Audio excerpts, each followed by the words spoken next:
Good afternoon, everyone, and welcome. I'm Susan Cheka-Lusignan, Director of Marketing and Program Development for the Friends and Foundation of the Rochester Public Library. Welcome to our spring series of Books Sandwiched In. Please silence your cell phones at this time. Our thanks go to those who help fund programs like these through FFRPL, the dedicated FFRPL committee members who curate and organize these events, our guest speakers and artists who so graciously share their time and talents with us, the library staff who help with our setup and production, and of course the thousands of people who attend each year. We are live streaming the formal portion of today's program to the library's YouTube channel.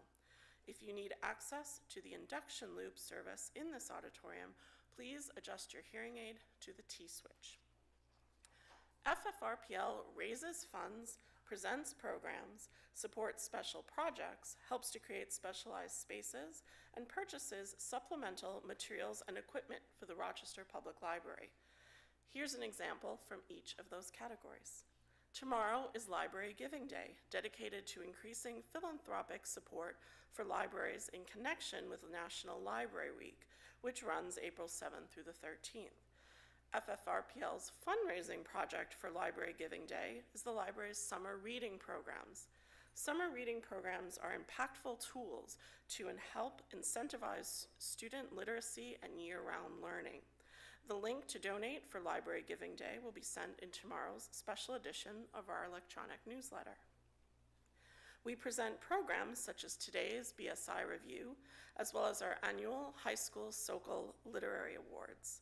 The awards ceremony and reception will be held on Thursday, April 25th from 4 to 5:30 p.m. in the auditorium.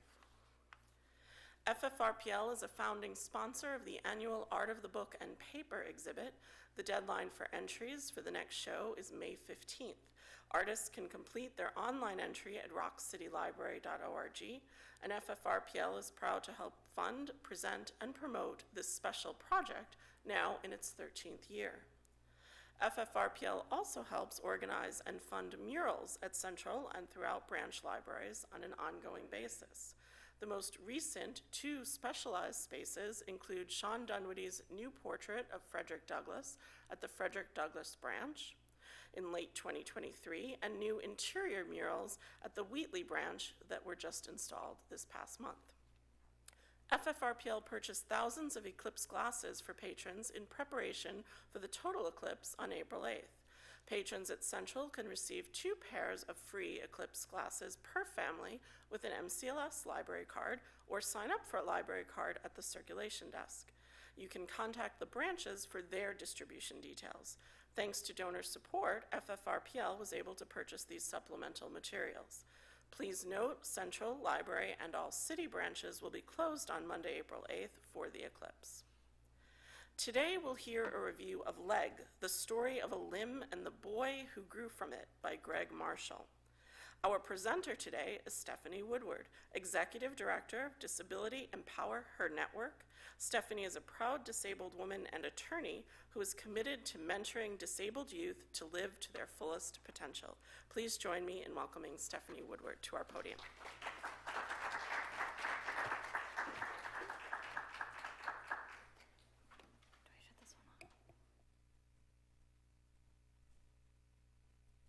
Good afternoon, everyone. Thank you so much for having me. I want to start by telling you I have never done a book review before. I've done them, I think, in 8th grade, but not to an audience. So I thank you for having me, and thank you in advance for any patience and grace you have to give me as I try to do my best. A little bit more about me before we get deep into Leg, the book that we're here to talk about today. As you heard, I am a proud disabled woman and attorney. For anyone who can't see, I'm a wheelchair user. My wheelchair raises up pretty high, which is how I'm able to see you from behind a podium. And I am the founder and executive director of Disability Empower Her Network. We are an organization run by and for girls and women with disabilities, with the goal of empowering girls and women with disabilities to live life to their fullest potential and have the confidence to lead. I am also a foster mom to two foster boys who, if I look at all tired, it is because there is a 6 and 8-year-old running around my house, and it's spring break, and I didn't realize they got the Friday off before this week, and they get the eclipse off. So that is a lot of energy. But if the bit about Disability Empowerment Network doesn't give you a hint, disability is a big part of my life. Not only my own disability is a big part of my life, but the disability community is a big part of my life. So I was very excited to find out that the book I was asked to read involved disability.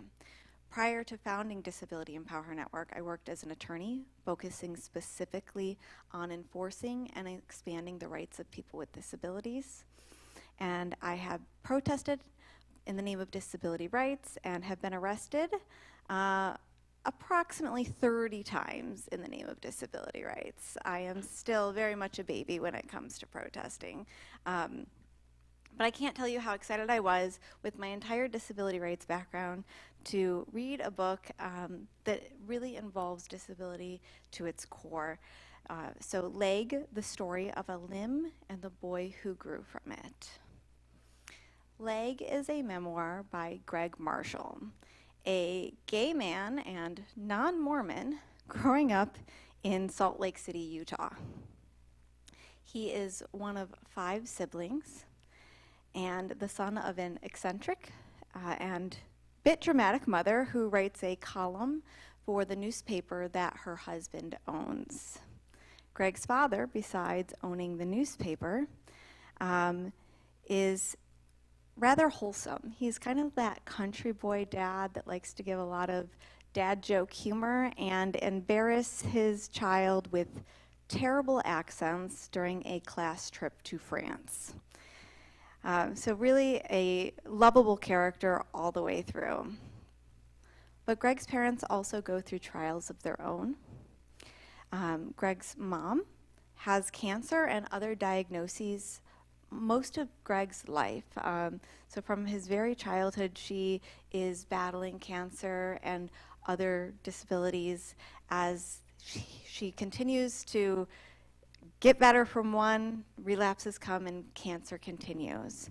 And all the while, she lives a life that borders between, let's say, a sitcom character and the supporting lady in a afternoon soap opera. Her personality is bold, it comes through, it's got a lot of comedy to go with it, and certainly is not someone who is laying down, just withering away. Eventually, Greg's father is diagnosed with ALS. So, having been married to someone who has had cancer and disability his whole life, he then becomes a partner who also experiences a disability that is rather progressive and ultimately ends with his death. But despite them having their own diagnoses and their own disabilities, they fail to tell Greg that he has a disability of his own. Greg was born with cerebral palsy and formally diagnosed at 18 months. But for his entire life, Greg's parents simply tell him that he has, quote, tight tendons. They don't at all expose the reality of his life, which is he has cerebral palsy. And in fact, he only finds out about his diagnosis of cerebral palsy when he was applying for health insurance when he was nearly 30 years old. So while this book is full of stories from his childhood and his teenage years and his adult life, certainly ranging from coming out as a gay young man to some very graphic sexcapades that he had after he came out, as well as some sprinkles of stories of his parents' sex lives. He does not really shy away. If my grandmother wasn't here, I still wouldn't talk about it. It's certainly not a book for the prude. But there's also a lot of loving moments with his family throughout this book. And in all honesty, I felt that it read more like a compilation of stories than it felt like a memoir, which made complete sense now that afterwards I looked into the book and learned that many of the chapters were published on their own as short stories before becoming part of this entire book. And throughout the entire book, we hear about these sexcapades and struggles at school and struggles with adult life. We also are often reminded of the fact that Greg has walked with a limp his entire life and genuinely believed that it was just tight tendons. I read this book from more of a disability lens. I can be transparent with you that while Greg is a gay man, I am not. I am a cisgendered straight woman, but we do share the disability, that identity. The interesting part to me was that he was able to come to his identity in the LGBT community and come out before he was ever able to come to his identity as a disabled person, which is in contrast to my experience as a person who has grown up with a disability my entire life, as he did, but my diagnosis was not hidden from me. So a bit more about me. I was born with spina bifida. It's not a diagnosis that I go through that I expose very often because I don't believe that diagnosis matters. But oftentimes people will ask me, why are you in a wheelchair?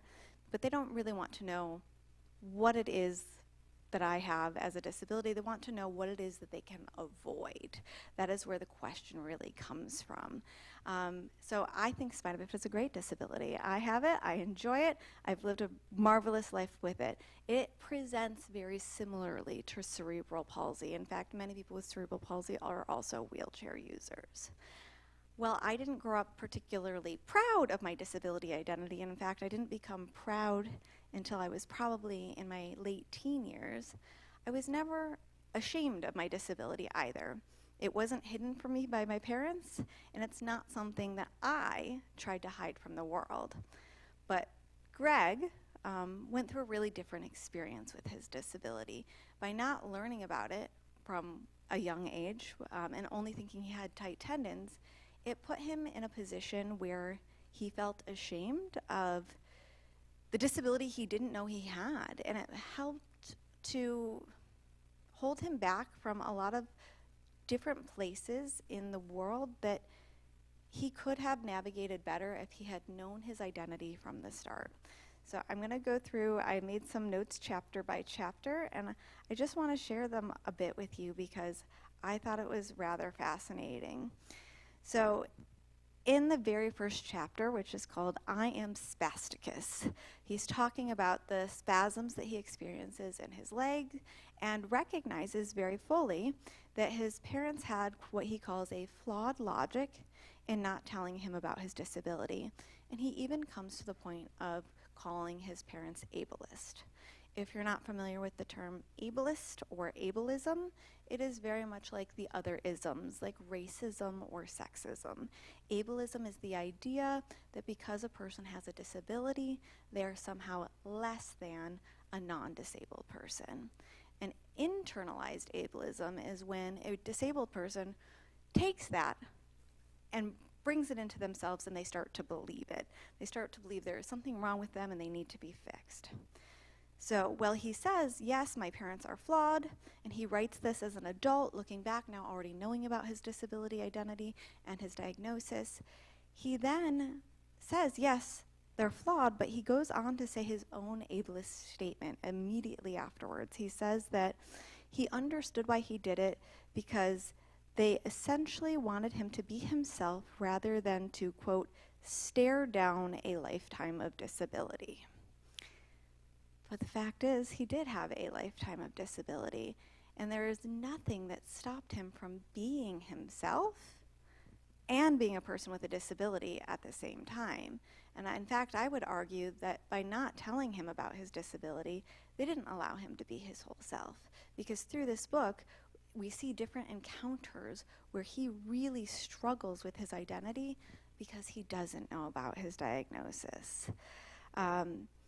he talks about how his parents were in denial of his disability and forced him to, quote, overcome rather than embrace his disability. One of the parts that I thought was really interesting is he joined a stage group. He was very into theatrics. He joined a stage group called Up with Kids, and he described this as being run by a very whimsical woman who had a lot of eccentric personality traits, much like his mother, who was very into empowering disabled children. And he really described the group as a bunch of misfit kids, most of them with disabilities, gathering together to put on stage productions, which really aligns with, wow, Greg, like you found your community, like even if you didn't know that you had a disability, you came into this group and had a great time. But instead, he believed that he was the anomaly. He says that he was in the stage group because he was a rising star. The rest of the kids were misfits who had disabilities, but he, in fact, was the rising star, and that's why he was part of Up with Kids. And in fact, when he started to compare himself to other kids with disabilities in the Up with Kids group, his mom had an outburst. It was rather strong, almost violent in a way, where he had compared himself in the ride home from Up with Kids, a practice that they had had, a rehearsal. He had said that he wondered how his dancing with a limp had compared to another kid who was in the group who used a walker. And his mom's visceral reaction was that she said, "Stop that right now. You're not even in the same league as that handicapped child."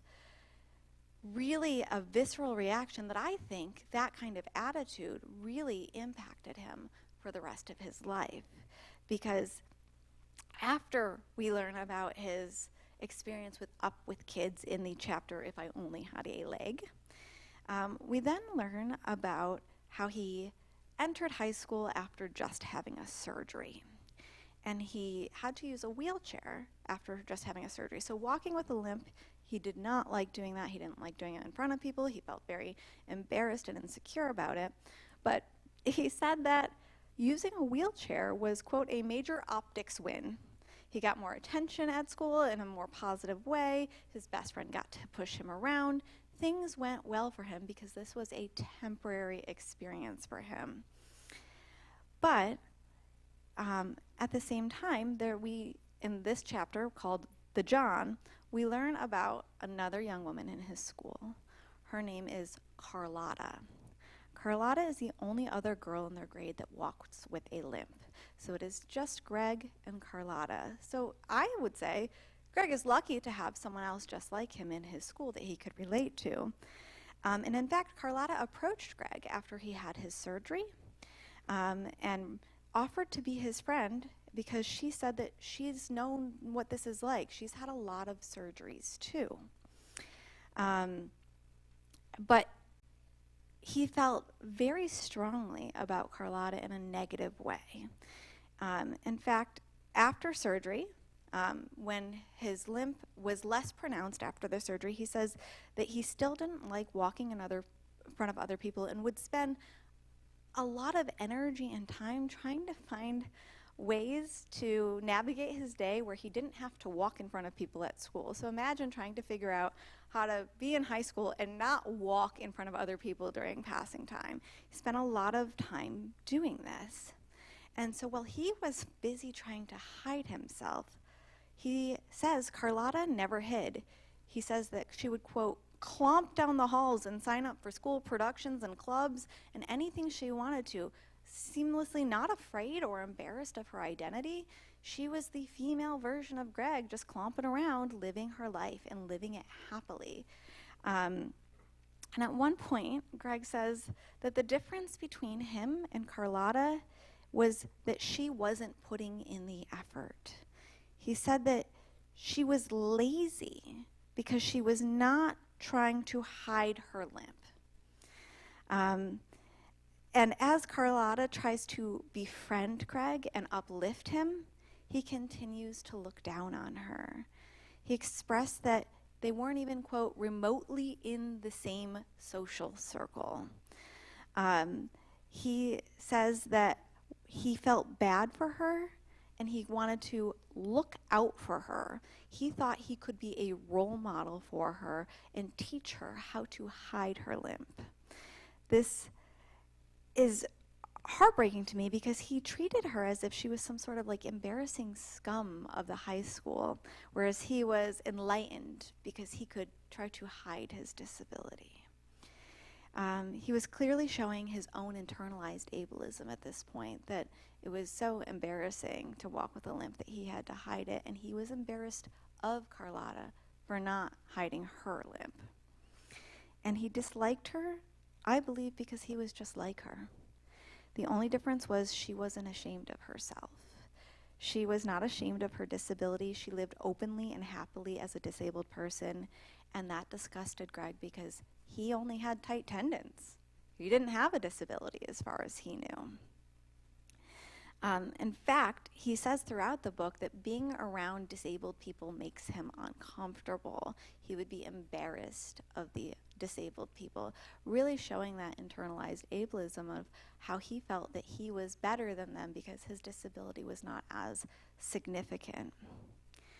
At one point, he says that he knew the cruelest thing he could do was to pity Carlotta, but he felt that he was an appropriate role model for her because he put in the effort to hide his disability, and she should have followed his lead, whereas in reality, I see Carlotta as the role model here.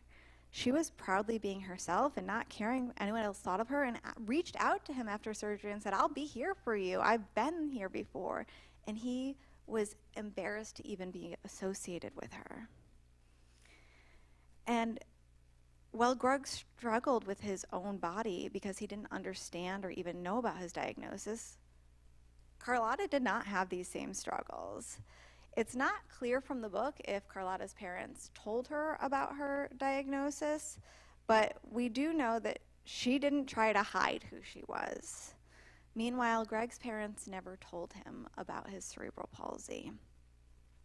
And because of it, he struggled to understand his own body. So when he became a teenager and started exploring his body in a sexual way, he didn't understand why his body did not work in the same way as a non-disabled person. And he didn't know what to do about it. Meanwhile, he described Carlotta as, quote, a horny teenager who was looking to date everyone. So she wasn't ashamed of her disability. She could really own it. She was able to have those normal teenage experiences because she knew who she was from a young age. Whereas Greg didn't even understand why his body didn't work in the same way that he anticipated it to work. And he couldn't relate it back to his diagnosis and find a way to modify his life in order to have those same teenage experiences because he didn't know he had a diagnosis besides tight tendons. So I think that hiding the disability really impacted him in ways that, as an adult who wrote this book, I don't think he has fully unpacked. And I say this because we get into a chapter called Moreham later in the book. And in Moreham, we talk about his younger sister, Mo. And that he recognizes that Mo is likely autistic. Why? Because Mo loves dancing. That is her special interest. It is not like that is her hobby or that is her passion. That is her life. And she is in Up with Kids, and she doesn't want to sing. She doesn't want to be on the stage to be an actor. She just wants to move her body. And in fact, when she's in class, in elementary school and in middle school and high school, she just doesn't sit at her desk. She just dances. And he wants her to come to terms with her autism. So their dad passes away from ALS, and he decides that he is going to try to be this fatherly figure to Mo and reveal to her that she has autism, that she needs to recognize, but he doesn't want her to recognize it so that she can come to self-acceptance or so that she can feel empowered, but he wants her to recognize it so that he can then help her fix it. because he thinks it's weird that she, as a 17-year-old, decides to be in these productions with younger kids. He thinks it's weird that she is so hyper-focused on dance. So he wants her to recognize her autism, not so that she can feel good about herself or recognize this is a part of her identity and maybe accommodate herself. He wants her to recognize it so she will change who she is. And Mo is not having any of it. She doesn't want the diagnosis, not because she's ashamed of disability, but because she doesn't want to be fixed. Mo wants to be the quirky, weird girl that she is. She is scattered, she gets lost, she gets pulled over by the police because she forgets to put her headlights on, and that's who she is. And she loves dancing, and that's all she wants to do. And she doesn't want to be fixed by her brother or by a diagnosis that will lead her brother to try to fix her further. So then we come towards the end of the book, and I am really making this much shorter than what a long and in-depth book this is, with some really great heartfelt chapters of his family. And if you only choose to read parts of it, the chapters with his father, I think, are really well worth the read. The last chapter, we get to see that Greg is getting married to Lucas. And this comes after a long line of different men he is interested in throughout his life that we get to learn about, and the insecurities that he has with each of the men that he is interested in. Some who are not interested in him, and some who are, some who hide their relationships, some who lie, and even at one point, an HIV scare from a man who lied to him about getting tested. So it's nice to see him come to a conclusion with Lucas where he's getting married. And he is a full adult at this point. He knows about his CP. He is getting married, and yet when he recounts their wedding day, Greg says he didn't want to walk down the aisle. And the part of the plan was that he was going to walk down the aisle to marry this man with his mother walking beside him. And it's not that he didn't want to walk down the aisle because he was embarrassed of being a gay man. He didn't want to not walk down the aisle because he was embarrassed of his eccentric mother who makes inappropriate comments at all times. He said he didn't want to walk down the aisle because he was embarrassed of his limp. This is a man who is now very well aware of his disability. This is the happiest day of his life. He is surrounded by people who love him and is about to marry someone who loves him for all that he is. But he hasn't come to a place where he loves himself for all that he is, that he's too embarrassed to walk down the aisle because he comes with a limp. Now, he does eventually walk down the aisle, but as he does, I can't help but think of Carlotta. If Carlotta did get married, I don't think she would think twice about walking down the aisle on her wedding day. Again, I don't know if Carlotta ever left her horny teenager years. Maybe she's still a single woman out there living her best life. But if she did get married, I know that she would be proudly limping down that aisle, knowing that everyone watching her not only loved her, but no one in that room could love her more than she loved herself. And that is just my hope, that Greg can eventually get to that point, because as an author recounting his life, growing up not knowing about his disability, he talks as if he is now at an enlightened space in his life where he understands it and he has accepted it. But even at the final chapters as a full adult, we see that he still struggles with this identity that I don't know that he would have struggled with if his parents had simply told him from a young age, rather than hiding his disability and leaving it for him to discover when he is 30 years old. So with that, I'd like to pause and open it up for discussion.